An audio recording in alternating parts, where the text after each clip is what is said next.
نحمده ونصلي على رسوله الكريم اما بعد فاعوذ باللہ من الشیطان الرجیم بسم اللہ الرحمن الرحیم۔ حاضرین و سامعین السلام علیکم ورحمۃ اللہ وبرکاتہ۔ اس وقت ہمارے ساتھ معروف دینی اسکالر مولانا مفتی محمد اسحاق صاحب تشریف فرما ہیں۔ ہم مولانا صاحب سے جو سلسلہ بڑی دیر سے چل رہا ہے، جس میں آپ کی ای میلز کا ہمیں بھی انتظار رہتا ہے تاکہ ہم اپنے بھائیوں کے لیے دینی خدمت کر سکیں، تو اس سلسلے میں ہم مولانا سے سوال و جواب کا آغاز کرتے ہیں۔ مولانا صاحب، فراز صاحب پوچھتے ہیں پاکستان سے کہ میں ایک دکاندار ہوں، جماعت سے 2-3 منٹ پہلے دکان بند کر کے مسجد جاتا ہوں، اکثر کوئی گاہک عین وقت پر آ جاتا ہے، اب کیا کروں؟ گاہک کو جواب دوں تو دکانداری خراب ہو جاتی ہے، اور اگر گاہک کی ضرورت پوری کرنے لگوں تو نماز رہ جاتی ہے، کوئی حل بتائیں کہ دونوں ہی معاملے رہ جائیں۔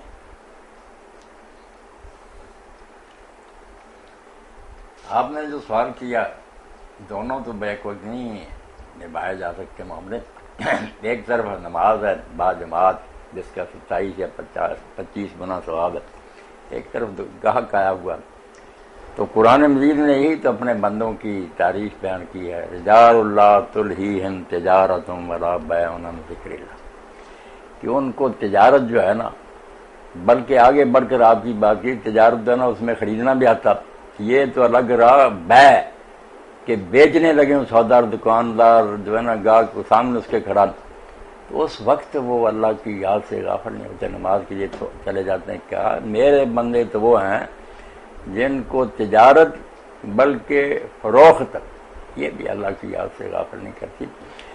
تو اس بارے میں ابراہیم صاحب رحمۃ اللہ علیہ، جن کو ابو مسلم خراسانی نے بعد میں شہید کر دیا، امام ابو حنیفہ رحمۃ اللہ علیہ کے بہت پیارے استاد تھے، حق گو تھے، مداہنت نہیں کرتے تھے۔ ان کا حال یہی تھا کہ بس ایک چوٹ کی کسر باقی، اور سنار تھے، زیور مکمل ہونے میں صرف ایک چوٹ ہی لگا دیں تو بس مکمل ہوتا، اذان کان میں پڑی چھوڑ کر چلے گئے۔ اور ایک بزرگ کا حضرت شاہ ولی اللہ رحمۃ اللہ علیہ کے شاگرد ہیں رفیع الدین، ایک تو ان کے بیٹے ہیں، یہ مراد آبادی تھے، تو ان کا سفر نامہ حج جب بھی فارسی ملتا وہ کہتے ہیں میں جب بمبئی کی طرف گیا تو راستے میں جہاں جہاں کوئی نیک آدمی زندہ یا اس کی قبر ملی زیارت کرتا گیا۔ تو ایک بزرگ جو گجرات کاٹھیا واڑ کے قریب تھے، ان کا لوگوں نے بیان کیا کہ یہ محمد نافع جو ہیں، ان کا حال یہ تھا کہ یہ بافندہ کا کام کرتے تھے، کپڑا بننے کا، صرف ایک چکر لگا دینا تو کپڑا مکمل، مگر اذان کان میں پڑی چھوڑ کر چلے جاتے۔ ایک دن کوتاہی ہو گئی، بس کپڑا مکمل کر چلا نہیں گیا۔ تو جب وہ مسجد میں گیا، انہوں نے ڈول لٹکایا پانی نکالنے کے لیے، تو لوگ ان کی یہ کرامت بیان کرتے تھے کہ وہ پانی کی بجائے اشرفیاں آئیں، سونے کے پاؤنڈ آئے۔ تو حضرت سجدے میں گر گیا کہ میری جو غلطی ہے نا، اس کی نقل سزا مجھے ملی ہے کہ اگر دنیا چاہتے تو میرے پاس کام ہے، قارون کی طرح لے لو، پھر میری محبت کا نام کیوں لیتے ہو؟ جو پہلے طریقہ تھا کہ جب میرا نام کان میں پڑتا چھوڑ کر آ جاتے تھے، آج کیوں کپڑا مکمل؟ انہوں نے دوبارہ وہ اشرفیاں گرائیں، پھر توبہ کے بعد ڈور لٹکایا تو پھر پانی آیا۔ اللہ کے بندوں کے ساتھ تو اللہ کا معاملہ یہ ہے، اور نماز بھی اسی کی ہے جو سب کو چھوڑ چھاڑ کرنا نماز کے لیے اٹھ کھڑا ہو۔ ایک صحابی رضی اللہ عنہ کے بارے میں امام ابن حجر صحابہ میں لکھتے ہیں کہ وہ کہتے ہیں مجھ پر اسلام کے بعد کبھی نماز کا وقت اس طرح نہیں آیا کہ میں وضو کر کے پہلے سے تیار بیٹھا ہوتا ہوں، وقت شروع ہوتا سجدے میں گر جاتا۔ تو ہونا تو میرے بچے یہی چاہیے، نماز میں بھی برکت ہوگی انشاءاللہ، گاہک بہت آئیں گے، آپ پرواہ نہ کریں۔ وَمَن يَتَّقِ اللَّهَ، اللہ تعالیٰ فرماتا ہے جو اللہ سے ڈرے اللہ اس کو ایسی جگہ سے رزق دے گا جو اس کے گمان بھی نہیں، تو گاہک بہت آئیں گے ماشاءاللہ، مگر آپ اس پر جم جائیں کہ اذان سنی چھوڑ کر چلے گئے۔ عاطف علی شاہ صاحب ناروے سے پوچھتے ہیں، ایک حدیث مبارکہ ہے میری امت کے 72 فرقے ہوں گے اور ایک حق پر ہوگا، کیا یہ حدیث بالکل صحیح ہے؟ قادیانی کہتے ہیں یہ حدیث صحیح ہے کیونکہ سب فرقے ایک طرف ہیں اور ہم دوسری طرف ہیں، ہم سچ اور حق والا فرقہ ہیں۔ آپ اس بارے میں ان کی یوٹیوب پر ویڈیو بھی دیکھ سکتے ہیں، اس پر لازمی ایک خطبہ اردو میں تو ضرور ریکارڈ کروا دیں۔ شاہ صاحب آپ کی خواہش ہے تو انشاءاللہ اردو میں ریکارڈ کرا دوں گا، مگر اس موضوع پر میں نے بڑی تفصیل سے بات کی ہے کہ اس روایت کی کوئی سند بھی ذوق سے خالی نہیں۔ اسی لیے امام ابن حزم جیسے رحمۃ اللہ علیہ الفصل میں اور مجد الدین فیروز آبادی صفر السعادت میں یہ بڑے بڑے نیک لوگ لکھتے ہیں کہ یہ بالکل روایت جو ہے نا کذب اور باطل ہے، کوئی حقیقت نہیں۔ بعض لوگ جو نا سہارا لیتے ہیں کہ ہے تو کمزوری مگر ساری ملا جلا کر کچھ نہ کچھ تو بات ہے، تو کفر اور ایمان کا فیصلہ کرنے کے لیے اس کو ہتھیار بنانا کہ لوگ کہتے ہیں بس ایک گروہ جنتی باقی سارے کچھ تو کافر ہی کہہ دیتے ہیں، جو کافر نہیں کہتے وہ کہتے ہیں دوزخی۔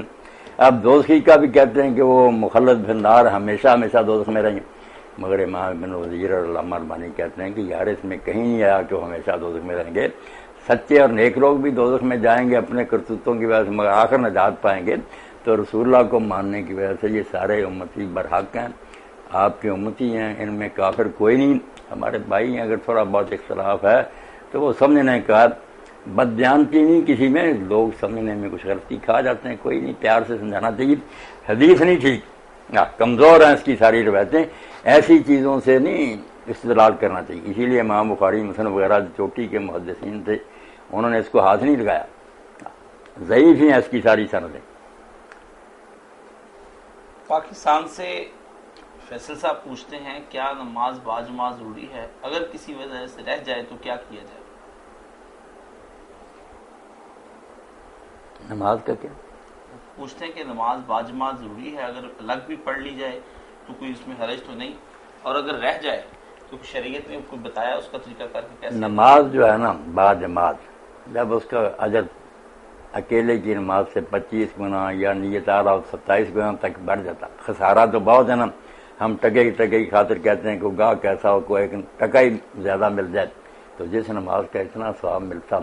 اور کئی روایتوں میں تو ایسا بھی کہ جو لوگ نماز سے پیچھے رہتے تھے منافقین وغیرہ، آپ نے فرمایا اگر بچے اور عورتیں ہوں میرا جی تو چاہتا کہ کسی کو نماز کے لیے کھڑا کر دوں اور ایندھن لے جا کر ان کے گھروں کو جلا دوں، وعید بڑی آئی۔ اس لیے باجماعت پڑھنی چاہیے، اور رہ جائے یا کوئی آدمی تنہا کسی جگہ رہ رہا ہوا دوسرا جماعت کے لیے کوئی نہیں، تو آپ سب حضرات سن لیں کہ اذان اور اقامت ہر شخص کے لیے سنت ہے، بے شک باجماعت ہو یا اکیلا، باجماعت ہو تو ایک ہی اذان اور اقامت کافی ہے، ورنہ ہر آدمی ذمہ دار ہے کہ جب وقت نماز کا آئے تو فرض ادا کرنے سے پہلے اذان کے کلمے دہرائے، بے شک آہستہ آواز، بعد میں دعا کرے اور پھر اس کے بعد تکبیر کہہ کر نماز پڑھے۔ انشاءاللہ نا اللہ تعالیٰ 2 فرشتے تو اس کے پیچھے کھڑا کر دے گا نا، اذان کہے گا تو پھر انگنت فرشتے ہوں گے اس کے پیچھے صفون۔ تو آپ اپنے دل میں جماعت کی اہمیت کے لیے اگر رہ ہی گئے بدقسمتی سے اذان و اقامت کے کلمے کہہ کر پڑھیں، اللہ تعالیٰ شاید اس کی تلافی کر دے۔ کوتاہی بڑی ہے، بالکل نا فرض جماعت سے پڑھنے چاہیے۔ محمد فیضان صاحب کہتے ہیں السلام علیکم۔ وعلیکم السلام ورحمۃ اللہ۔ قرآن کریم میں آتا ہے کہ اگر تم شکر کرو گے تو میں تمہیں اور زیادہ نوازوں گا، اور اگر کفر کرو گے تو میرا عذاب شدید ہے، جبکہ ہم اپنے ارد گرد نگاہ ڈالتے تو نہ شکرے لوگ زیادہ متکبر اور کامیاب نظر آتے ہیں اور خوش بھی نظر آتے ہیں، اس کی کیا وجہ ہے؟ اس آیت مبارکہ کا صحیح حل کیا ہے؟ جن لوگوں کو اللہ نے دنیا کا مال و دولت فراواں دیا مگر اس کے باوجود وہ ناشکرے ہیں، متکبر ہیں، ان کو اگر زیادہ دولت نہیں ملتی ہے نا تو اللہ تعالیٰ قرآن میں فرماتا ہے کہ یہ نا سمجھو کہ ہم ان کے ساتھ بھلائی کر رہے ہیں اور اچھا سلوک ہو رہا۔ جیسے آپ دیکھتے ہیں کہ کسی آدمی کا جسم اگر موٹا ہوتا جائے، سوجتا جائے، تندرست نہ ہو جسم تو اس کا موٹاپا جو ہے نا بظاہر نظر آتا بہت موٹا ہو گیا، مگر وبال ہی ہے نا اس کے لیے۔ ایسے لوگوں کے لیے وہ دولت وبال ہے، لعنت ہے، یہاں نہیں تو اگلی دنیا میں کسر نکل جائے گی، وہاں اللہ تعالیٰ سزا دے گا۔ بلکہ ایسے لوگوں کو دنیا میں ہی اللہ تعالیٰ پکڑ لیتا ہے، انجام برا ہوتا ہے۔ اس لیے تکبر اور ناشکری سے بچنا چاہیے۔ باقی اللہ تعالیٰ کا جو وعدہ ہے نا کہ میں جو شکر کرتے ہیں ان کو اور دوں گا، تو آپ ذرا زندگی کا جو ہے نا معنی اس کو لمبا کریں نا کہ زندگی وہی نہیں جو ہم اس دنیا میں گزار رہے ہیں۔ یہاں بھی بہت لوگوں کو اللہ تعالیٰ دے دیتا، مگر اگر کسی وجہ سے یہاں دینا مناسب نہ ہو تو اگلی دنیا پر رکھ دیتا ہے۔ حدیث پاک میں آتا کہ اللہ تعالیٰ نے ایسے لوگوں کے لیے جنت میں ایسے محل بنائے جن کی یہ دعائیں یہاں نہیں قبول ہوئیں، تو ان کو کہا جائے کہ ہماری درخواستیں پینڈنگ پڑی ہیں، اب ان کے یہ جنت کا جو کوئی لینا لے لو۔ تو جن کی دعائیں یہاں قبول ہونے اس دنیا میں وہ بھی حسرت کریں گے کہ کاش ہماری دعائیں قبول نہ ہوتی، آج کے دن کے لیے رکھی ہوتی۔ آپ فکر نہ کریں، اللہ تعالیٰ اپنے وعدے سچے کرے گا، مگر جیسے آج مل گیا یہ کل مل گیا، زندگی جو ہے مسلسل جاری ہے۔ یہ ختم نہیں ہوتی، قبر میں بھی زندہ، آگے بھی زندہ. اللہ تعالیٰ پھر ان سارے موقعوں پر نا اس کا اجر اس کو دیتا. شکر کا اجر ضائع نہیں جاتا بالکل. اللہ عزیز اللہ کو، مگر اس میں یہ نہیں بیان کر کہ یہی فوراً دے دوں گا، بالکل دے گا اللہ تعالیٰ، اسی دنیا میں دے یا عاقبت میں دے.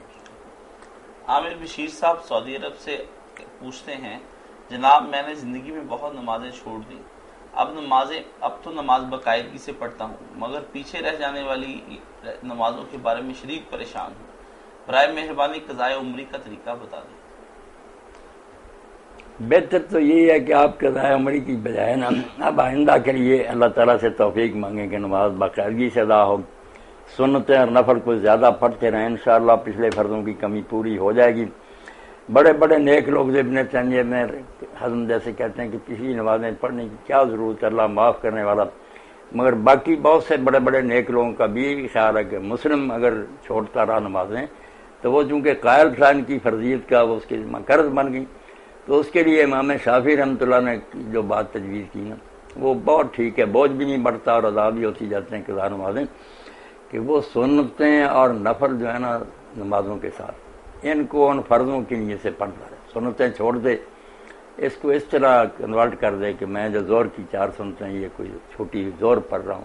اسی طرح ہر نماز کے ساتھ یا وقت ملے تو 17 رکھتے ہیں، صبح دوپہر شام جب بھی موقع ملے سارے دن کی اکٹھی قضا کر دیں. زیادہ کا موقع ملے تو کر دیں، 2 فجر 4 زور 4 عصر 3 مغرب 4 عشاء. وطروں کی قضا کی ضرورت نہیں، کرنا ہے تو کر لیں، ورنہ آپ بے فکر ہو جائیں. اللہ بہت کریم ہے، مہربان ہے، وہ اتنا سخت گیر نہیں ہے. آپ بس اب اللہ سے دعا کریں کہ اب مجھے سیدھا راستہ مل گیا. اللہم ثبت قلبی علی دینک ما احییتنی ولا تزغ قلبی بعد اذ ہدیتنی انک انت الوہاب، کہ اپنے دین پر میرے دل کو جمائے رکھ، اور اب جب میرے دل کو تو نے ہدایت دی ہے تو ٹیڑھا نہ ہونے دینا، تو ہی اصلی داتا ہے. یہ دعا یا اللہ مقلب القلوب ثبت قلبی علی دینک پڑھتے رہا کریں. میں آپ سب پڑھیں، سب محتاج ہیں، دل کے بدلنے کا پتہ نہیں کس وقت بدل جائے، اس لیے اللہ سے دعا کریں کیا دلوں کو پھیرنے والے میرے دل کو دین پر جمائے رکھنا. اللہم مقلب القلوب ثبت قلبی علی دینک. محمد شہزاد پاکستان سے پوچھتے ہیں، برائے کرم ضعیف احادیث کے بارے میں کچھ معلومات دے دیں، آپ اکثر ان کا رد کرتے ہیں، کیوں جب امت مسلمہ میں ایک علماء کا گروہ ایسا بھی موجود ہے جو ضعیف سے استدلال کو جائز سمجھتا ہے، کیا آپ میں اس بارے میں تشدد نہیں پایا جاتا؟ ضعیف روایتیں اگر اس قابل ہوتی کہ ان سے استدلال کیا جا سکے تو صحیح نہ ہوتی، پھر یہ تقسیم کرنے کی کیا ضرورت. موضوع جو ہے منکر تو وہ تو بالکل رضی کی ٹوکری میں پھینکیں، صحیح اور حسن سے استدلال کریں. ضعیف روایتوں سے کوئی عالم مرد کی استدلال نہیں کر سکتا کہ کوئی مسئلہ ثابت کرے. البتہ یہ کہتے ہیں کہ اگر اس میں ثواب بیان کیا گیا ہو کچھ یا عذاب بتایا گیا ہو کسی عمل کے نہ کرنے سے، تو آدمی یہ سمجھ کر کہ اگر حضور نے نہیں بھی فرمایا یار یہ نیک کام اگر کر لیں گے، جس میں خود کر لے چھپ سے پا کر، واز تبلیغ نہ اس کی کرے کہ حضور نے فرمایا لوگوں تم بھی کرو، اس طرح تو بہت بڑا بہت سر پر آ جائے گا، ذمہ داری آ جائے گی. جو بعد رسول اللہ سے صحیح ثابت نہیں وہ کیا کر ہم ٹھکانہ جہنم میں بنائیں. اس لیے ان سے پوچھیں کہ یہ متواتر حدیث جو ہے کہ جس نے میرا نام لے کر کوئی بات کہی جو میں نے نہیں کہی، ہر یہ سبب مقاصد میں نہ، تو یا تو یہ کہیں کہ حضور نے فرمایا، یہ نہیں کہتے، پھر عالم کہتے ایسا روایت کیا گیا، ایسا کہا جاتا ہے، ایسا کتابوں میں لکھا، جان چھڑاتے ہیں مجہول سیکھوں سے. ورنہ اگر صاف کہیں کہ حضور نے فرمایا صحیح ضعیف کا فرق ہی مٹ جائے تو ضعیف حدیثیں لائق تو اسی ہیں کہ ان چھوڑ جائے. بہرحال مسئلہ نہیں ان سے ثابت ہو سکتا، کوئی استدلال نہیں کر سکتا. ان میں ثواب یا عذاب جو بیان ہوا اس کی وجہ سے اگر خوش ہو رہے کہ اس نفل نماز کا اتنا ثواب کوئی نہیں. اللہ ذو الفضل العظیم ہے، اللہ کا فضل بہت بڑا. بہتر یہی ہے جس طرح سلسلۃ الاحادیث ضعیفہ والموضوعہ کے مقدمہ میں علامہ ارمانی رحمۃ اللہ بہت بڑے بڑے نیک لوگوں کا بیان کیا. وہ کہتے ہیں ضعیف سے کسی طرح تعلق نہیں رکھنا چاہیے، چھوڑنا چاہیے. مسئلہ تو ثابت کرنے کے لیے پیش کرنا بالکل غلط. مولانا صاحب ایک سوال آیا ہے جس کے بارے میں ان صاحب کا لکھا نہیں گیا کہ وہ کون ہے، لیکن وہ پوچھتے ہیں کہ جناب کچھ لوگ مرزا غلام احمد قادیانی صاحب کو نبی کی بجائے امام مانتے ہیں اور خود کو لاہوری گروپ کہتے ہیں، آیا یہ لوگ اسلام کی نظر میں مسلمان ہیں یا نہیں؟ بظاہر ان کے عقیدے میں کوئی خرابی نہیں، آخر ہر فرقے کا کوئی نہ کوئی امام تو ہوتا ہے۔ امام کی بات الگ ہے، کوئی عالم اور امام ہو جس کو لوگ مانے، اول تو امام ساری دنیا کے رسول کریم علیہ السلام ہی امت کو، اور کسی امام کی کیا ضرورت ہے؟ اور اگر بالفرض کسی نیک آدمی کے بارے میں عقیدت تو رکھیں، مگر جن لوگوں نے یہ کیا کہ بس جو لوگ غلام احمد کو نہیں مانتے ان سے نکاح کا تعلق نہیں رکھتے، بچیاں لے سکتے ہیں، دے نہیں سکتے، وہ اہل کتاب کے حکم میں ہیں، جیسے کافر ہیں اہل کتاب، مگر وہ پچھلے نبی کی امت میں بچیاں لے سکتے ہیں، یہی وہ مقام ہمیں دیتے ہیں۔ نماز جو ہے نا کسی مسلمان کے پیچھے نہیں پڑھنی، یہ ساری باتیں جو ہیں انہیں امت سے کاٹ لیا۔ باقی مرزا غلام احمد نے جو کوئی لکھا نا، اس سے جو نبوت کی قدر گھٹی ہے نا، یہ لوگ تو امام مانتے ہیں، اس نے ایک ایسی کرسی پر قبضے کی کوشش کی جس کا وہ اہل نہیں تھا۔ اب جب پوچھا آپ نبی ہیں یا امام ہے، کیا دلیل ہے؟ پیش گوئیاں کی، پیش گوئیوں میں ہمیشہ تعویر اور ہیرا پھیری کرنی پڑی، وہ سچیاں نہ نکلی۔ ان کے اپنے ہی داماد تھے نواب محمد علی، وہ کہنے لگے ہر پیش گوئی جب نہیں پوری ہوتی یہی کہ ہمیں سمجھ نہیں آئی تھی۔ نبی ایسے ہوتے ہیں کہ انہیں سمجھ نہ آئے یا وہ پیش گوئیاں پوری نہ لے دے کے یہی تھا کہ بھائی میں اسلام کو سچا ثابت کرتا ہوں کہ یہ قصے کہانی ہے، مجھ پر بھی وہی آتی ہے، میں جو کہوں گا ہوگا۔ بڑی بات تھی، مگر پیش گوئیاں اتنی جھوٹی نکلیں جس کا اندازہ نہیں۔ اس کے لیے پھر حقیقت وہی لکھنی پڑی کہ کبھی تیزی میں فرشتہ بول جاتا، سننے سے کچھ باتیں رہ جاتی ہیں، کبھی سمجھنے میں پیغمبر جو ہے سے غلطی لگ جاتی ہے۔ نبوت کو آپ بیڑا غرق کرنے میں اتنا غلام ہے ان کا کردار ہے۔ میں نے بچپن سے لے کر آج تک، میرے استاد بھی قادیانی تھے، سب پڑھا، مگر میں یہ سمجھتا ہوں کہ شخص کو پڑھنے کے بعد نبی کو ہی شاید، اگر ایسے ہی نبی ہوئے ہیں پہلوں کو بھی سلام کہنا چاہیے۔ نبی تو وہ ہوتا ہے کہ جو کہہ دے آسمان زمین ٹل جائے وہ نہ ٹلے، اور اگر اس کے سمجھنے میں غلطی تو اللہ کیا دیکھتا تماشا، اسے ٹوک نہیں سکتا۔ پہلے تو غلطی نہیں کرتا، وہ سمجھتا، اتنا فہم ہوتا نبی، اگر غلطی کرے بھی بے شک سمجھنے میں تو اللہ کو ٹوکنا چاہیے۔ خدا ہے کہ وہ 25-30 سال اشتہار دیتا رہے ہر کتاب میں کہ میرا نکاح محمدی بیگم سے ہو گیا، آسمان پر ہو گیا، اس کے وارث جو چاہے کریں گے میرے نکاح میں آئے گی۔ جب نکاح دوسری جگہ ہو گیا تو پھر کہا یہ بیوہ ہو کر آئے گی، کچھ بھی نہیں ہوا۔ ایسی پیش گوئیاں بہت ہے جو جھوٹی نکلی۔ تو میرا تو تبصرہ یہ ہے، کوئی میدان میں قادیانی بھی آ جائے، بیٹھ جائے وہاں، میں اس سے بات کروں کہ اللہ کے بندے ماننا امام تو کسی ایسے کو تو مانو کہ کم از کم وہ نبیوں کو تو رسوا نہ کرے۔ آپ تو خیر بالکل ڈوبا تھا، دوسروں کو بھی لے ڈوبے گا کہ فلاں نبی سے بھی یہ ہو گیا فلاں۔ بھائی اگر آپ سچے ہیں تو میری توبہ، میں نے پچھلے نبیوں کو بھی نہیں مانا، میں تو ان نبیوں کو مانتا ہوں جنہوں نے جو کہا آسمان کے سورج کی طرح پورا۔ دشمنوں میں مانا کہ صحیح ہوئی پیش گوئی۔ لاہوری گروپ تو مولانا منافق ہی ہوا، منافقین، کیونکہ اگر یہ صحیح معنوں میں ہوتے نا، پہلے دن یہ چاہیے کہ جب غلام احمد نے اعلانیہ یا کہا کہ میرا دعویٰ نبوت کا، جو نہیں نبی مانتے تھے ان کے لیے غلطی کا ازالہ وغیرہ لکھے، کیوں نہیں میں نبی اسی طرح کہوں جیسے موسیٰ عیسیٰ تھے۔ تو یہ کہنا کہ امام مانتے فریب ہے، اور پھر جو مانتے ہیں نبی ان کو نہیں یہ کہتے کہ اسلام سے خارج ہے، ان کو بھی مسلم مانتے ہیں، اپنا بھائی مانتے ہیں، ملے جلے رہتے ہیں۔ اور ان لوگوں کا اپنا عقیدہ بھی لاہوریوں کے یہ تھا، عدالت میں بیان انہوں نے داخل کرایا تھا کہ ہم اس مانا کا نبی غلام احمد کو مانتے ہیں۔ وہ تو جب خلافت کا جھگڑا پڑ گیا، محمد علی کو کسی نے خلیفہ نہ بنایا اور مرزا صاحب کا بیٹا بن گیا، بعض اور بن گیا، تو انہوں نے پھر اختلاف کر دیا کہ مجلس ہونی چاہیے، وہ انتظام کرے۔ یہ جھگڑا پھر اندر کا اپنا فساد ہے، مانتے پہلے یہ بھی نبی تھے۔ وہ قادیانی گروہ اسی لیے دکھاتا ہے کہ تمہارے کیا عقیدے سے یار، بعد میں تم نے یہ بات گاڑی۔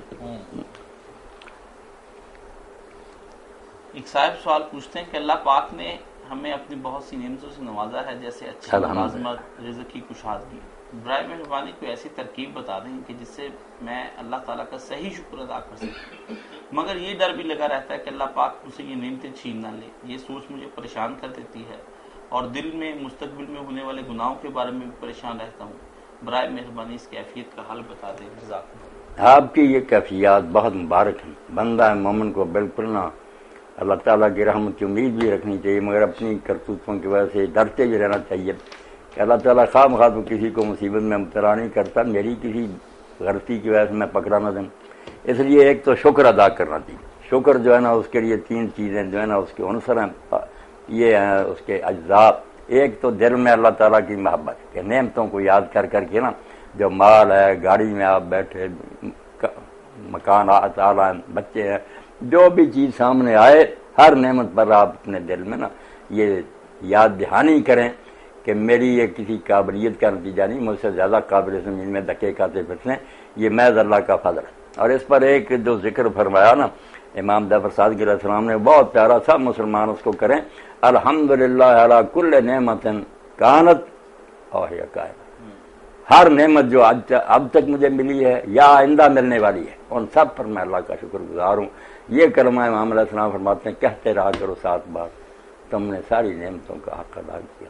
تو ایک تو دل میں نعمتوں کو محسوس کر کے محبت کرنا، یہ دل کا کام ہے کہ بھر جائے دل اللہ کی محبت، پھر وہ پیالہ چھل کے زبان سے ہر چھوٹی موٹی نعمت پر الحمدللہ الحمدللہ نکلتا ہے۔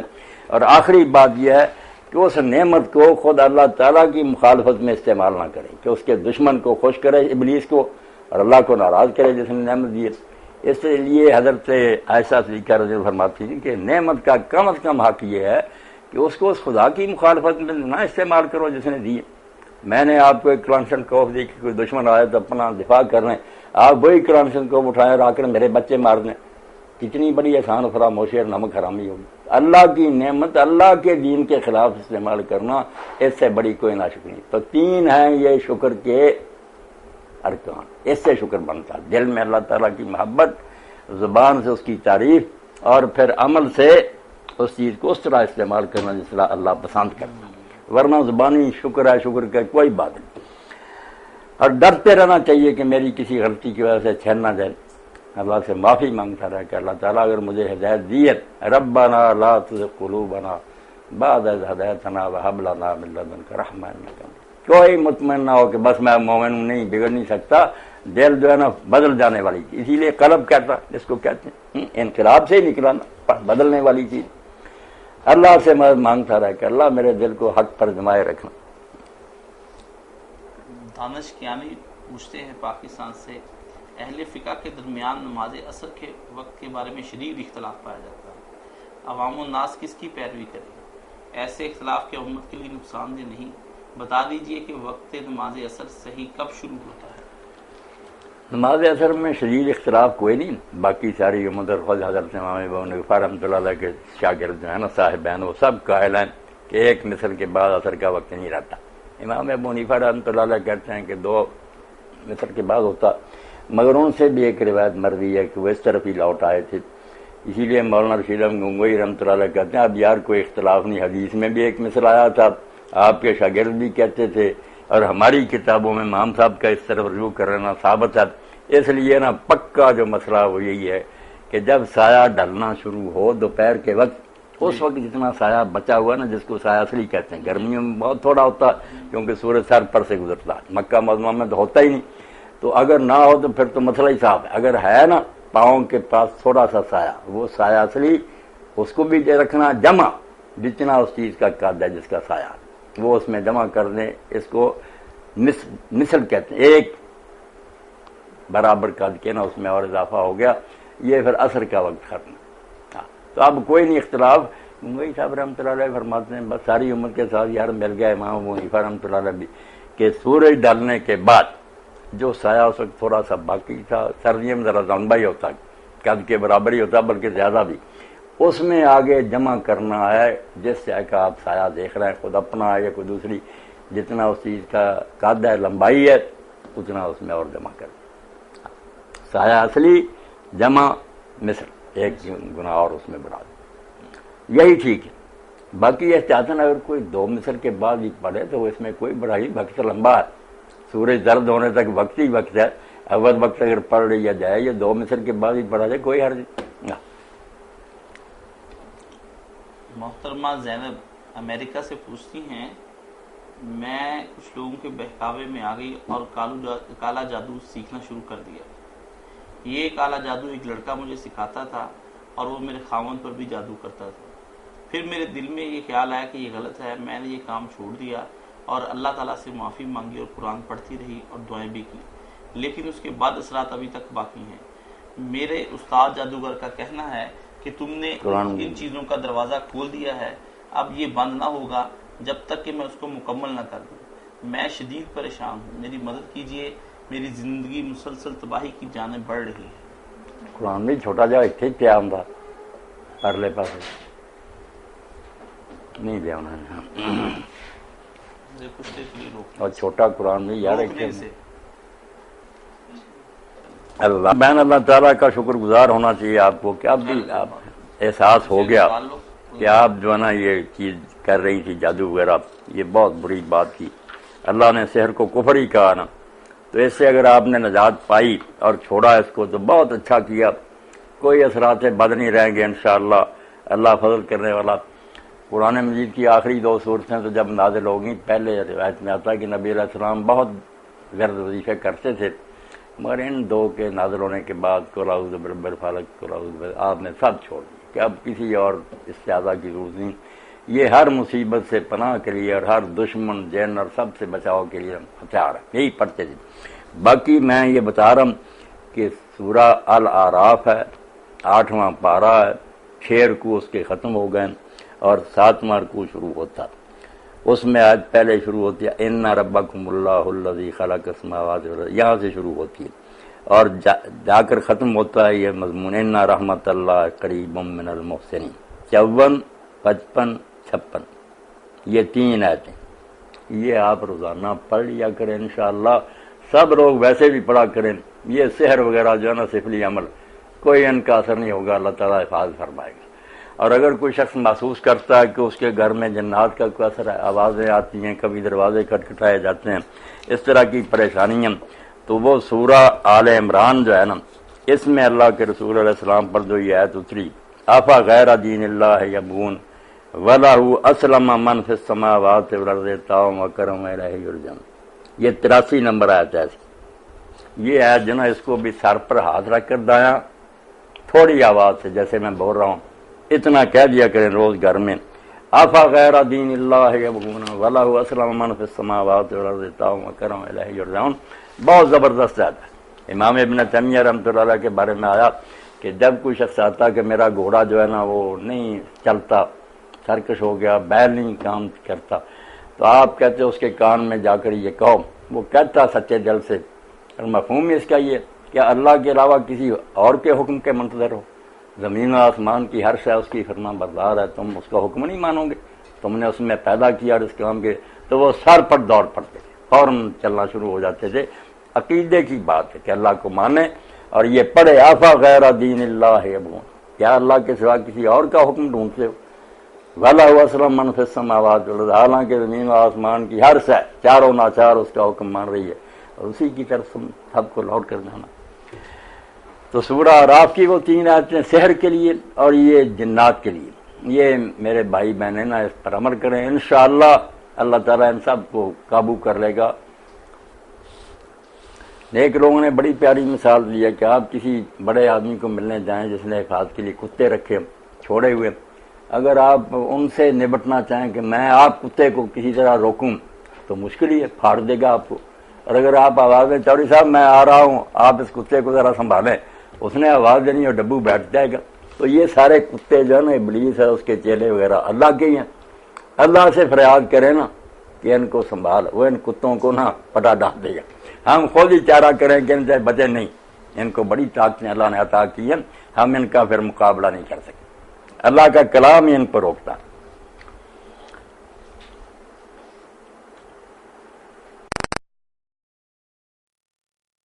مولانا صاحب ایک دوست ہیں وہ پوچھتے ہیں محمد عمر خان کہ شیعہ حضرات کا عقیدہ ہے کہ 12 ائمہ منصوص من اللہ تھے اور وہ اللہ پاک سے بلا واسطہ ہدایات لیتے تھے. کیا امامت ایمان کا حصہ ہے اور کیا سنی جنت میں بغیر اقرار امامت نہیں جا سکتے؟ آخرت میں بغیر امامت کی بھی کامیابی ہو سکتی ہے؟ یہ امامیہ حضرات جو ہے نا ان کے بارے میں سب سے بڑا اعتراض جو ہے نا وہ یہی ہے، اور میں بھی اسی کا قائل ہوں. میں نے 12 خطبے دی کہ یہ امامت جو منصوص من اللہ اور مفترض الطاعت انہوں نے نکال لی نا، پورا قرآن ہم کھنگال جاتے ہیں. 30 پاروں میں کوئی آیت نہیں کہ رسول اللہ کے بعد ایسی شخصیتیں ہوں گی. اب اس کے ساتھ روایتوں کے ضمیمے لگاتے ہیں. وہ روایتیں خود شیعہ حضرات کی علم رجال کی روشنی میں ضعیف ہیں. ایسا عقیدہ کہ رسالت کے ہم پلہ ہے اس سے بھی بڑھ کر ہے، جو نہیں مانے گا وہ آخرت میں مخلد فی النار ہوگا، ہمیشہ دوزخ میں. اللہ سے ڈرنا چاہیے کہ ایسی بات قرآن کو ہم سے کوئی دشمنی تھی کوئی نہیں بیان کی. اس لیے یہ امامت وغیرہ جو ہے نا اس کا کوئی ثبوت نہیں. باقی وہ 12 ہیں اور ان کے علاوہ بھی اہل بیت میں زیدیہ کے ہیں، دوسرے لوگوں کے بڑے بڑے عالم ہوئے ہیں، بہت دین کی خدمت کی ہے. وہ امت کے سرتاج ہیں، اولیاء امت سارے مانتے ہیں شیعہ سنی. اس لحاظ سے تو ہمارے امام اور پیشوائی ہے بڑے بڑے. ہم تو چھوٹے چھوٹے عالموں کو امام کہتے ہیں، وہ اہل بیت میں سے ہیں، بڑی اونچی ہستیاں. یہ امامت ٹھیک ہے کہ امت کے پیشوا، مگر یہ کہ وہ منصوص من اللہ، ان کو پہچاننا فرض ہے، امام کے بغیر نجات نہیں، بالکل نہیں ٹھیک یہ بات. تھوڑے دنوں میں میرے دوست آئے تھے، 4 شیعہ دوست، ان میں سے ایک نے شروع یہاں سے کیا کہ حضور نے فرمایا جس نے اپنے زمانے کے امام کو نہ پہچانا وہ جاہلیت کی موت مرتا. میں نے کہا ان لفظوں سے حدیث کوئی نہیں حضور نے فرمایا. وہ کہتے ہیں مسلم میں نے کہا نکال کر ملم یارف امامت، میں نے کوئی نہیں کہا. وہ الگ بات ہے کہ سیاست کی بات ہے، حکومت کی، کہ اگر حکومت ہو، صحیح خلیفہ ہو اور آدمی انتشار پیدا کرنا چاہے اس کی بیعت نہ کرے. وہاں ہے کہ جو مرے اور اس کی گردن میں بیعت نہ ہو وہ جاہلیت کی موت مرتا ہے. وہ نبی علیہ السلام ہو یا بعد میں کوئی حاکم وقت ہو تو پھر یہی ہے کہ اگر وہ صحیح ہے تو لوگوں کو اس کی اطاعت کرنی چاہیے. بیعت یہ خلیفہ وغیرہ جو ہے نا ان کی بیعت کا ذکر ہے. حاکم وقت حضور کے بعد اور کوئی نہیں ایسے امام بیان ہوئے، نہ کوئی ذکر ان کا. 12 اماموں کے بارے میں جو آپ نے فرمایا، امام نہیں کہا، 12 خلیفے یا 12 امیر. وہ حضرت علی علیہ السلام اور حسن علیہ السلام ہو سکتے ہیں کہ ان کو تھوڑی مدد کے لیے کردار ملا، یا آخر میں جا کر امام مہدی علیہ السلام حکمران ہوں گے. باقی جو ہیں بے شک وہ اہل ہوں خلافت کے دوسروں سے بڑھ کر، مگر بالفعل انہیں نہیں میری، نہ وہ امیر بن سکے نہ امت کے سربراہ. اس لیے یہ کوئی بات نہیں. باقی قرآن مجید کی ایک ہے جس سے لوگ ٹھٹھا کرتے ہیں، لوگوں نے اس کو تختہ مشق بنا رکھا، وَيَوْمَ نَدْعُو كُلَّ أُنَاسٍ بِإِمَامِهِمْ، کہ اس نے لوگوں کو ان کے امام کے ساتھ ہم بلائیں گے. پہلی بات تو یہ ہے کہ وہاں صحیح تفسیر کے مطابق امام سے مراد نہ امام ہے، نہ نبی ہے، نہ کچھ نہیں. وہاں اعمال نامہ مراد ہے. کتابوں کو بھی اللہ کہتا ہے من قبل کتاب موسیٰ امامہ، قرآن سے پہلے موسیٰ کی کتاب امام تھی دنیا کی. تو اعمال نامہ لے کر آئیں گے لوگ اپنا اپنا. صحیح تشریح یہی، کیونکہ آگے ہی فکر آتا کہ جس کو دائیں ہاتھ میں ملے گی کتاب خوش نصیب ہوں گے، جن کو بائیں ہاتھ میں ملے گی تباہ ہوں گے. وہاں اعمال نامے کی بات. اور اگر امام بھی مراد ہے نا تو امام پھر نبی سب سے بڑا امام ہوتا ہے.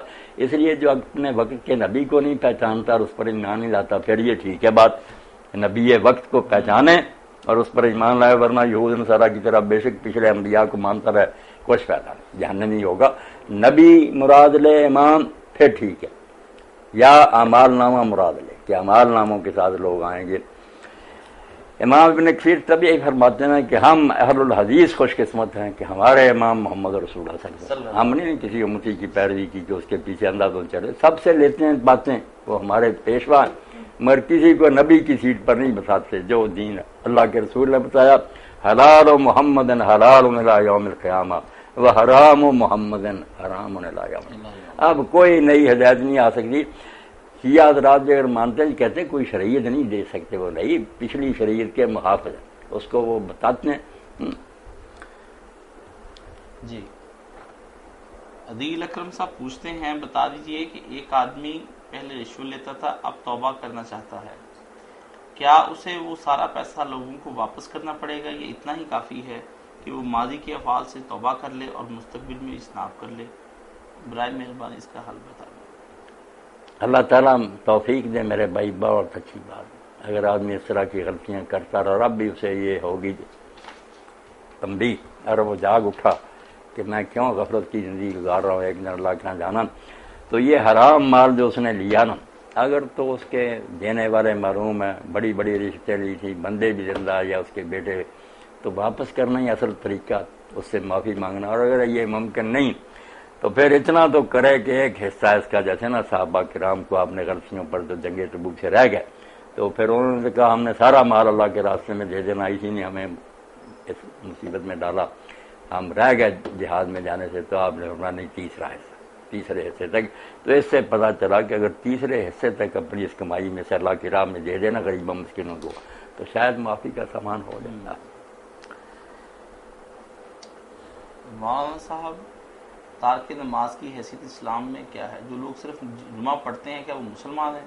کچھ لوگ کہتے ہیں تمام ہفتے کی نمازیں چھوڑ دینے سے آدمی کافر ہو جاتا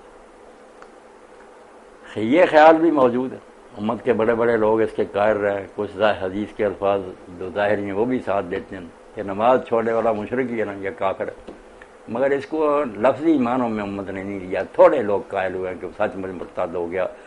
باقی حالانکہ حنبلی ہیں، ابن قدامہ المغنی جیسی قیمتی کتاب لکھی، انہوں نے ایک الگ فصل لکھی کہ نہیں ہمارا یہ تشدد ہے نا کہ وہ کافر ہے اور اس کا جنازہ نہ پڑھو، مسلمان یہ نہیں کسی نے کیا. شروع سے نمازیں چھوڑنے والے بھی امت میں رہیں، کوتاہیاں کرنے والے، منکر نہ ہو جائے فرضیت کا، سرے سے یہ نہ کہا کہ کوئی فرض نہیں نماز، یہ کیا ہے، پھر تو کافر ہی ہو گیا نا. ورنہ اگر قصور مانتا ہے، اعتراف کرتا کہ میری کوتاہی ہے، نمازیں تو 5 ہیں، کبھی کبھی پڑھ بھی لیتا، تو صحیح یہی ہے کہ اس کو نا اسلام سے نکل جانے والا کافر نہیں کہنا چاہیے، مسلمان ہی ہے. مگر یہ بات جو ہے نا مسلمان کے شایع نشان نہیں، کافروں جیسی. جس حدیث میں ہے نا کہ جو یہ کرے وہ کافر ہو گیا، اس سے مراد یہی لیا کرے، سارے نیک لوگوں نے ایسا لیا کہ اس کا یہ فعل جو ہے نا کافروں والا، مگر وہ خود کافر ہو گیا نہیں. حرکت اس کی جو نا اس کی شان کے لائق نہیں، مسلم ہوتے توبہ کرے. مہوش پاکستان سے پوچھتی ہیں کہ کیا قرآن کریم کی صورتیں خاص ترتیب سے یاد کر کے پڑھنی چاہیے یا انہیں بے ترتیب بھی پڑھا جا سکتا ہے؟ نماز میں یا آگے پیچھے اگر آپ قرآن مجید کی صورتیں مختلف مقاموں سے پڑھنا چاہیں، آگے کی پہلے پڑھ لیں، پیچھے والی پہلے پڑھ لیں، کوئی بات نہیں. امام بخاری رحمۃ اللہ نے اسی پر باب باندھا کہ ایک صورت پڑھ لی، مثلا جب نماز ہی پڑھ رہا آدمی تو حنف ابن قیس کا کہ انہوں نے پہلے سورہ نحل پڑھی اور پھر سورہ یوسف پڑھی دوسری رکعت میں، حالانکہ یہ سورہ یوسف جو ہے 4-5 صورتیں پہلے اس سے، تو یہ کوئی ترتیب لازم نہیں. بھول جائے کہ پہلی رکعت میں کہاں سے پڑھا تھا اور اب کہاں، پہلی رکعت کی قرات پہلی کے ساتھ ختم ہو گئی، آگے پیچھے جہاں سے جی چاہے.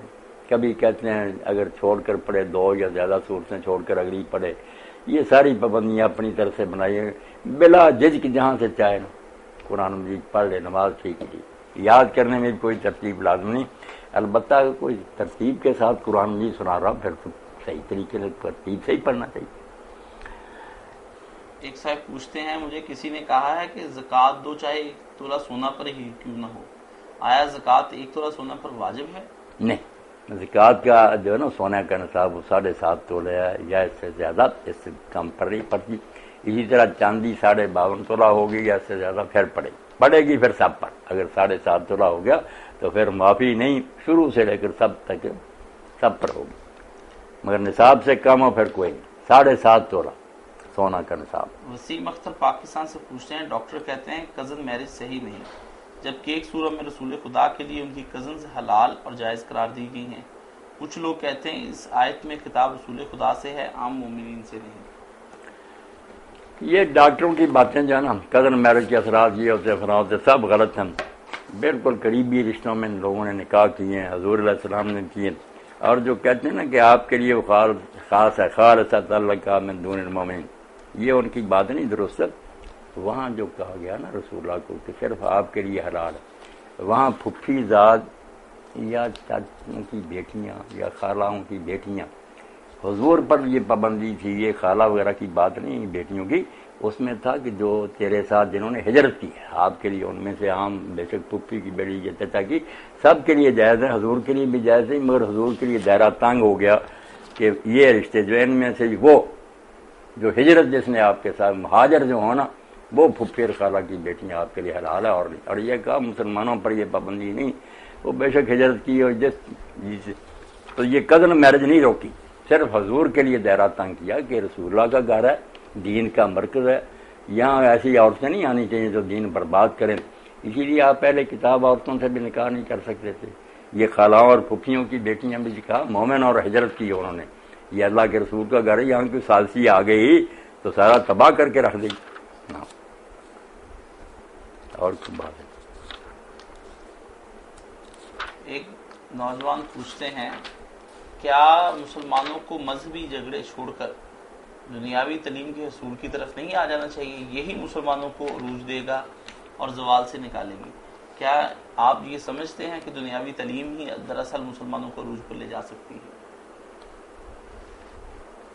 وہ جو بات تھی نا چچاؤں کی بیٹیاں سارے وہ میں سورہ احزاب میں سے پڑھ دوں کہ آپ کے لیے جو بیویاں حلال کی بتایا جن کے مہر آپ نے دیے ہیں، جو لوڈیاں آئیں، وہ بنات امے کا، وہ بنات امات کا، وہ بنات خالے کا، بنات خالات کا، تیرے چچا کی بیٹیاں، تیری پھپھیوں کی بیٹیاں، تیری خالہ کی بیٹی، ماموں کی بیٹیاں، تیری خالوں کی بیٹیاں، یہ وہ حلال ان میں سے اللہ کی ہاجر نامات جنہوں نے تیرے ساتھ ہجرت. آپ کو قرآن نہیں دیا دائرہ تنگ کر دیا. ہم کرتے رہے رشتے میں تو کوئی نہیں، ہمارے لیے سب حلال ہی حلال. ختم ہو گیا. نہیں مولانا، اس میں ابھی ایک چیز چلو لگتا ہے کہ امر بالمعروف نہی عن المنکر کیا ریاست کا کام ہے، ہر فرد کا کام ہے یا ریاست کا؟ کیا لوگ صرف نماز، روزہ، حج، زکوٰۃ، یا عورتیں پردہ اور مرد داڑھی رکھ لیں اور اسی طرح زندگی گزاریں اور ریاست کو اپنا کام کرنے دیں، یہ نظریہ صحیح ہے؟ امر بالمعروف اور نہی عن المنکر بالکل جیسے چراغ کا کام ہے نا کہ روشنی دے. اگر کوئی چیز میٹھی اور شیرینی ہے جہاں ملائی جائے ان سے مٹھاس پیدا کرے. اسی طرح کلمہ گو کے اندر یہ چیز ہونی چاہیے، خوشبو اس کی مہکے. اگر مسلم ہے مگر برائی سے نہیں روکتا تو نہیں، اسلام اس کا جو ہے نا وہ کمزور ہے. آپ نے جو درجے گنے کہ ہاتھ سے روکنا، پھر زبان سے، آخر میں دل میں برا جاننا، یہ بھی ختم ہو جائے تو پھر تو رائی ایمان کی بھی نہیں. تو اصل میں تو یہی ہے کہ اپنے اپنے دائرے میں جتنی استطاعت، علم بھی ہو پورا کہ جانتا ہو آدمی کہ باقی دین میں جائز نجائز کیا. جاہل نہ امر بالمعروف اور نہی عن المنکر کرے، کہیں ایسی باتیں نہ لوگوں کو سکھانا شروع جو خود ہی دین نہیں. علم ہونا چاہیے، پڑھ کر ہو یا کسی عالم سے سیکھ کر، پہلے اس معاملہ میں خود علم حاصل کرے، پھر جہاں تک پہنچا سکتا پہنچائے. کوئی عمل کرے نہ کرے اس کا کام ہے بتاتا چلا جائے. باقی ریاست کی ذمہ داری تو جو ہے سورہ حج میں اعلان کی کہ مسلمانوں کا ہم اقتدار بخشیں تو ان کا کام ہے نمازوں کا انتظام کریں، زکوٰۃ کی ادائیگی کے لیے محکمہ قائم کریں اور امر بالمعروف اور نہی عن المنکر کریں. اگر حکومت اس طرف توجہ کرے تو اصل کام تو اسی کے کرنے کا، مگر سارے کام حکومت نہیں کرے. میرے ساتھ ایک دوست ہے وہ غلط، کیا حکومت کے خلاف میرا کام ہے کہ میں اس کو بتاؤں کہ یہ بات نہیں ٹھیک، آپ اس سے پرہیز کریں. تو ہر مسلمان کا یہ فریضہ ہے، جس کو علم ہے اور وہ بات پہنچا سکتا پہنچائے. نوجوان کا پہلے بھی میں نے سوال کیا تھا کہ وہ پوچھتے تھے کہ مذہبی جھگڑے چھوڑ کر دنیاوی تعلیم کے حصول کی طرف نہیں آ جانا چاہیے، کیونکہ دنیاوی تعلیم ہی مسلمانوں کو روز دے سکتی ہے، زوال سے یہی چیز نکال سکتی ہے. یہ خیال کس طرح سے؟ دنیاوی تعلیم جو ہے نا یہ بھی مسلمان کے لیے بالکل لازم ہے کہ دنیا کے لیے یہی ہے حاکم قربا خلیفۃ اللہ. اس لیے یہ علوم بھی سارے سیکھنے چاہیے. مگر اس کا پہلا جو ہے نا جھگڑے چھوڑ کر، جھگڑے تو نہیں ہر جگہ، کوئی علم بھی پڑھے نا ہم اس میں کئی تھیوریاں، کسی کا کوئی خیال ہے کسی سے پریشان نہیں ہونا چاہیے. دین کو بھی حق دینا چاہیے کہ اس میں مگر علماء ہیں، دانشور ہیں، ان کی رائے مختلف ہو گئی ہیں. عربی عبارت اس کے سمجھنے میں کئی ترجمے جو ہو سکتے تو کیوں گھبراتے ہیں. میرے جو فارسی اردو کے استاد تھے اللہ تعالیٰ انہوں نے فرہم کرے، بڑے قابل تھے، مولانا محمد حیات رحمۃ اللہ علیہ. انہوں نے ایک دن بات سنائی بڑی پتہ کی، سب لوگ پلے باندھے، جھگڑے ختم ہوں گے کہ غنی کنجاہی ایک شاعر ہیں، انہوں نے ایک مثنوی لکھی. وہ مثنوی ان کی زندگی میں اتنی مقبول ہو گئی کہ مسجدوں میں جو لوگ بچوں کو درس دیتے وہ مثنوی پڑھاتے. تو غنی ایک دن ایسے مقام پر اس کو رہنا پڑ گیا رات کہ وہ لوگ جانتے نہیں تھے. اب نماز فجر کے بعد مولوی صاحب درس دینے لگے اسی کی مثنوی کا، تو انہوں نے ایک شعر کے 17 معنی بیان کیے کہ یہ بھی بنتا یہ بھی بنتا.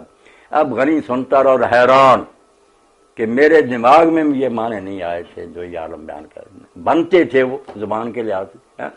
جب لوگ چلے گئے اور مولانا رہ گئے تو غنی جا کر ملا، اس نے کہا مولانا میں ہی وہ غنی کنجاہی ہوں جس نے یہ مثنوی لکھی. میں حیران ہوں کہ اللہ تعالیٰ نے آپ کو اتنا علم دیا کہ آپ نے اس شعر کے 17 معنی بیان کیے، اور میں سوچتا رہا کہ واقعی وہ تکلف نہیں تھا، بنتے بھی تھے. مگر آپ یقین جانیں میری مراد ان 17 میں سے ایک بھی نہیں، میری مراد یہ معنی تھی 18. تو اس لیے المعنی فی بطن شاعر، اللہ رسول کی بات سمجھنے میں اگر اس طرح اختلاف ہو جائے، ہو دیانتداری سے، فساد نہ ڈالیں امت میں، نہ کسی کو کافر بے دین کہیں. آپ نے جو صحیح سمجھا ہے اس کو کہیں مجھے تو اللہ رسول کی بات سمجھ آئی.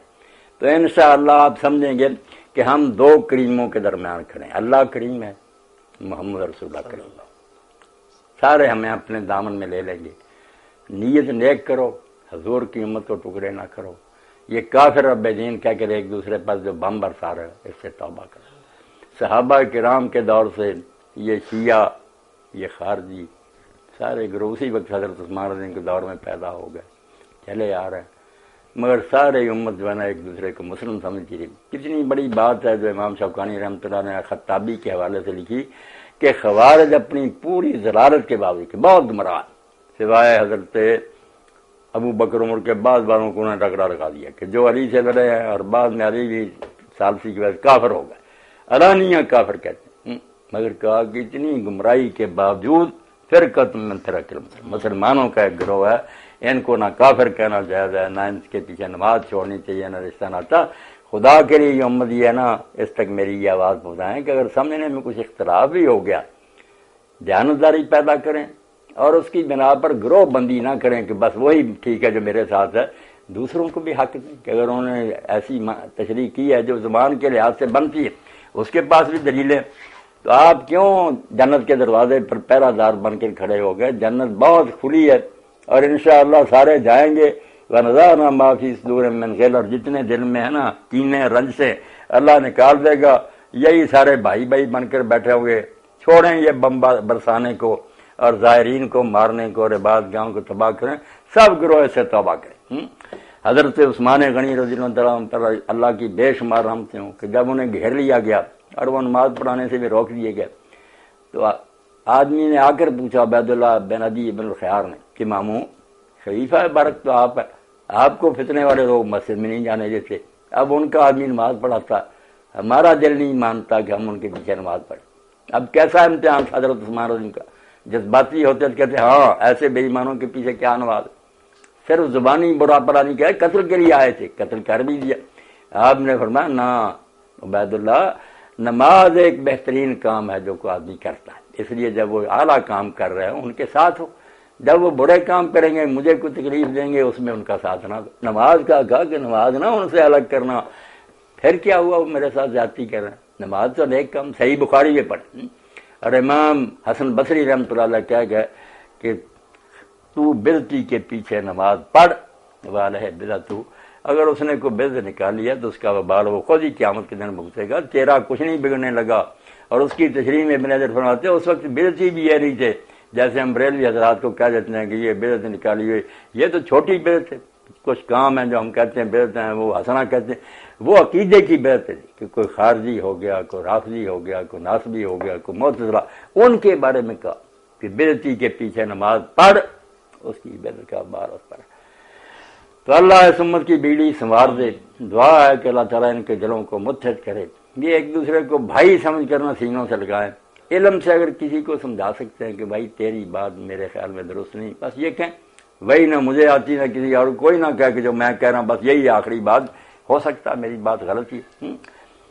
کیسی نیک باتیں اللہ کے بندے کہہ گئے، جب ان سے پوچھیں کہ اماموں اتنا جو تم میں اختلاف ہے اس کی حقیقت کیا، وہ کہتے تھے کہ میرے علم کے مطابق میں درستی پر ہوں، میرا جو ہے نا دوسرا مجھ سے اختلاف وہ غلطی پر ہے، مگر ہو سکتا ہے کہ وہ ٹھیک ہو اور میں ہی غلطی پر، امکان اس کا میرے خیال میں میری بات درست ہے اس کی غلط ہے، مگر ہو سکتا ہے میری غلط ہو اس کی درست ہے۔ یہ سارے جو ہے نا بالکل معمولی مسائل ہیں جن کو کفر ایمان کا مسئلہ بنا رکھا۔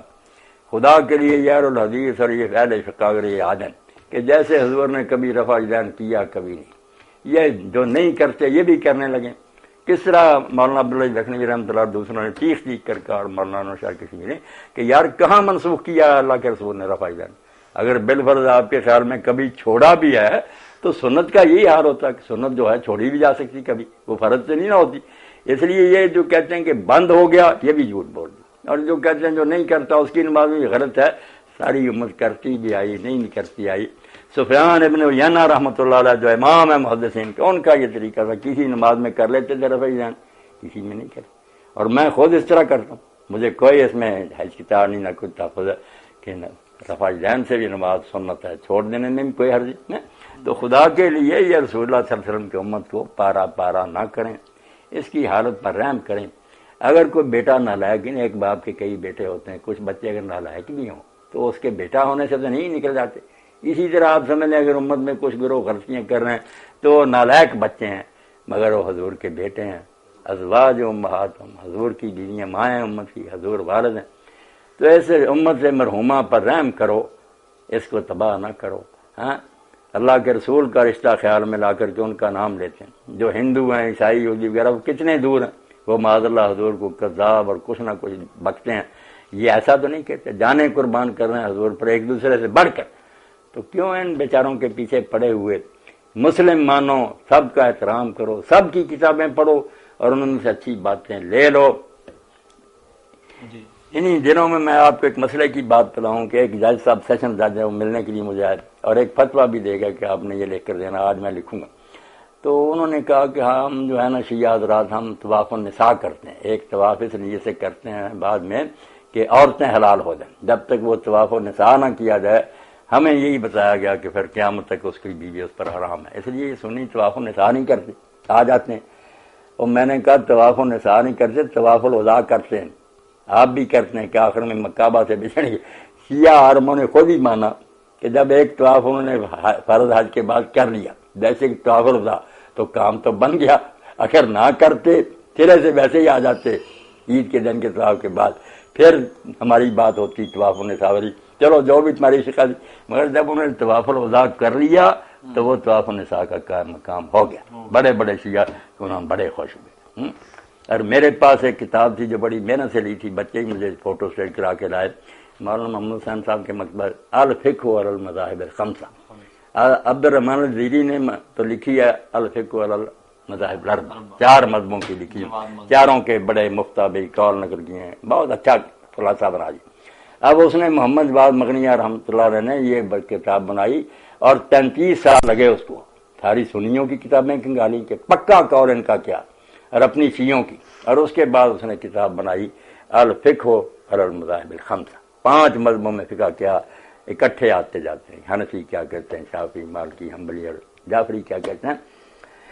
تو پھر مجھ سے لے گئے کہ میں اس کا فوٹو اسٹیٹ کرا کر, پڑھے لکھے آدمی, تو پھر آپ کو نا ملازم بھی آئے گا, فتویٰ لے جائے گا, یہ کتاب بھی واپس کر دے. تو اللہ کے لیے ایک دوسرے کا پڑھو. بہت موتی ہے بکھرے ہوئے ہر جگہ. امام محمد ابو زہرا جو زمانے میں فقہ میں اتھارٹی تھے, وہ کہتے ہیں جب ہم پڑھا کرتے فقہ تو ہمارے جو شیخ تھے ابراہیم رحمۃ اللہ علیہ, وہ کئی مرتبہ نا بحث کے دوران کہتے کہ امامیہ کا یہ قول ہے. اب ہم نے جو کتابیں پڑھی تو اس میں تو امامیہ کا ذکر ہی نہیں تھا. تو ایک دن میں پوچھا استاد یہ کون امامیہ جس کا, انہوں نے بیٹا یہ ایک مشکل گروہ ہے امت کا جس کے پاس دفتر ہے علم کے, فقہ کے, حدیثوں کے, تفسیروں کے. اس لیے یہ لوگوں نے کیوں دیواریں کھڑی کی کہ اس کا نہیں ماننا, اس کا نہیں, سب کا پڑھو. پھر انشاءاللہ امت کو جتنے مسائل درپیش ہیں نا, اور یہ حیران ہوتے ہیں لوگ کہ اس کا کیا حل ہو جائے گا. مجھے یاد آتے ہیں شیخ شلتوت رحمۃ اللہ علیہ فوت ہو گئے, جامعہ ازہر کے شیخ تھے. جب یہ بات آئی کہ عورت قتل ہو جائے اس کی دیت مرد کی دیت سے آدھی ہے, اگر خون باپ پر فیصلہ ہو کہ کتنی رقم دے کر صلح ہوتی ہے, مرد کی دگنی ہے عورت کی آدھی. اب اس پر لوگ اعتراض کرتے ہیں یار عورت بیچاری جو اس کو گھٹیا ہی سمجھانا تم نے کہ اس کی آدھی. تو شیخ نے کہا کہ ابن علیہ اور فلاں فلاں جو ہے نا, بے شک امت کے لوگ کہتے ہیں ان کا قول شاذ ہے, مگر ان کا شاذ قول ہی ٹھیک ہے کہ عورت اور مرد کی دیت جو برابر ہے, کوئی فرق نہیں. اگر قتل عورت کو کیا تب بھی اتنی دینی پڑے گی. انہوں نے کہا یار ہم نے اسلام کا دفاع کرنا کسی ایک گروہ کا نہیں, ایک گروہ پر جمع ہے, اسلام پر اعتراض ہے, کیا فائدہ. اور کوئی نص قرآن میں حدیث میں نہیں, سب کمزور باتیں ہیں کہ آدھی عورت کی دیت. اس لیے اگر وہ ابن علیہ اور اسام وغیرہ کہہ گئے کہ برابر ہی ہے, اتنے بڑے بڑے عالم, ان کی بات لے لو تاکہ لوگ جو ہے کہ یہ اعتراض دفع کہ اسلام فرق کرتا. تو یہ مثالیں میں اس لیے دے رہا ہوں کہ امت کا پڑھو سب کا. انشاءاللہ تم یہاں یہی دیکھو گے گلستہ ہے جس میں طرح طرح کے پھول ہیں اور ذوق مرحوم کی بات ہے, گلہائے رنگ رنگ سے ہے زینت چمن, اے ذوق اس جہاں کو ہے زیب اختلاف سے. لوگ پریشان ہوتے اختلاف کیا یار, عالموں کی رائے ہے, سمجھ ہے, اس سے بہت کچھ ملتا. کسی سے کوئی بات سمجھ میں آئی, کسی اگر کوئی غلطی بھی ہوگی پھر کیا ہوا, وہ نبی تو نہیں تھی. یہ دیواریں جو کھڑی کر دی نا کہ ہم نے شیعوں کی کتاب کو ہاتھ نہیں لگانا, دیوبندیوں نے اعلیٰ حضرت فاضل بریلوی کی کتاب کو نہیں لگانا. انہی دنوں میں ایک موت کا موقع پر گیا, انہوں نے بلایا تھا, میں نے بیان کیا. اب میں نے کہا یار یہ جو لوگ اکٹھے ہوتے ہیں نا اور گھر والے کھانا پکا کر کھلاتے ہیں, یہ اللہ کے رسول کے صحابی بیان کرتے ہیں حضرت جریر کہ لوگوں کا اجتماع میت والے کے پاس اور ان کا کھانا پکا کر کھلانا, اس کو ہم جاہلیت اور کفر کی رسم شمار کرتے ہیں. وہ کہتے ہیں ہاں یہ کھانا ہمارے لیے حرام. میں نے کہا یار آگے پیچھے ولیمہ بیٹے کا کرے, عقیقہ کرے, سارے کھاؤ پی. یہ جس کا مر گیا اس غریب کو تو چاہیے کہ دوسرے لوگ کھانا پکا کر اس کے گھر بھیجیں. الٹا تم برادری اتنی اکٹھی ہو جاتی ہو جھاڑتے اس کو. اب بریلوی حضرات کو ہی چاہیے کہ یہ مسئلہ پھیلائیں کہ اعلیٰ حضرت رحمۃ اللہ علیہ نے جلی الصوت لینا یہ دعوت بات, آدھا رسالہ عربی میں سوالوں کے جواب دیے, آدھا اردو میں. اسی پر لکھا کہ لعنت در لعنت سمیت موت پر تم دعوتیں اڑاتے اور اس کا گھر اجاڑتے ہو. یہ خوشی کا کوئی موقع ہے؟ پورا رسالہ جلی الصوت کہ میں بلند آواز سے اعلان کرتا ہوں کہ جن کا فوت ہو جائے ان کے گھر سے دعوت کھانا ناجائز ہے, منع. تو دین تو سب لوگوں کے پاس ہے, پڑھنے سے پتہ چلتا. مولانا صاحب ایک نوجوان کا سوال ہے, ہمارا وقت ختم ہو رہا ہے. وہ پوچھتے ہیں کہ امامہ باندھنے کا صحیح طریقہ کیا ہے, اس کے بارے میں امام احمد بن حنبل کی رائے کیا ہے؟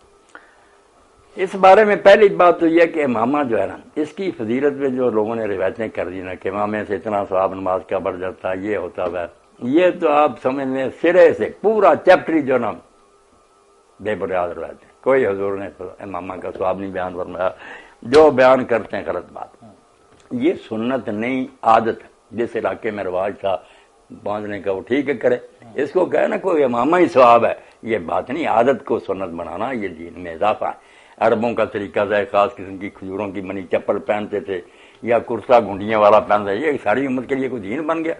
فرق کیا کریں سنت میں اور عادت میں. جو وہاں کے رواج تھے مسلم سے غیر مسلم سب کرتے تھے, وہ کیوں دین بنے؟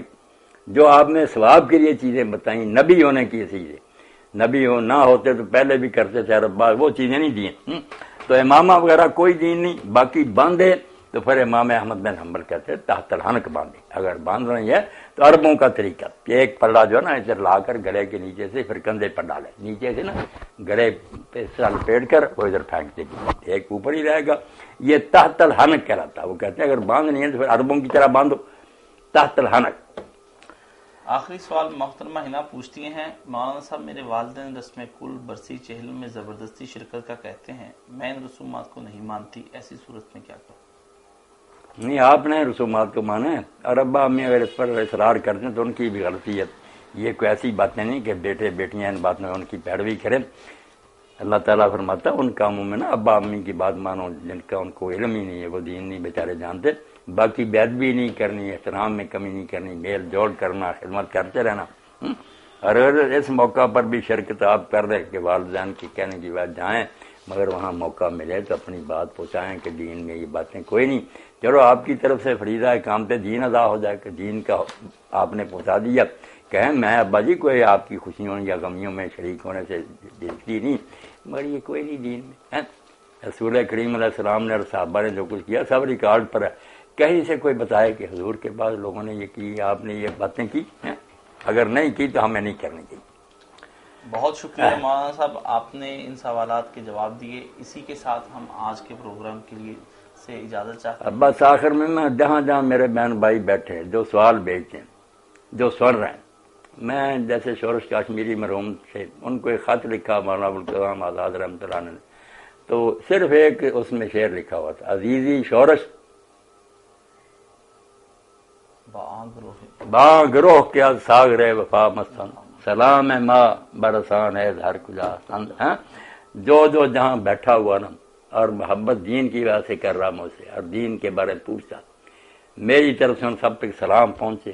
میں ان سب کو کہتا ہوں اللہ تعالیٰ خیر سے رکھے, دنیا اور آخرت سوارے.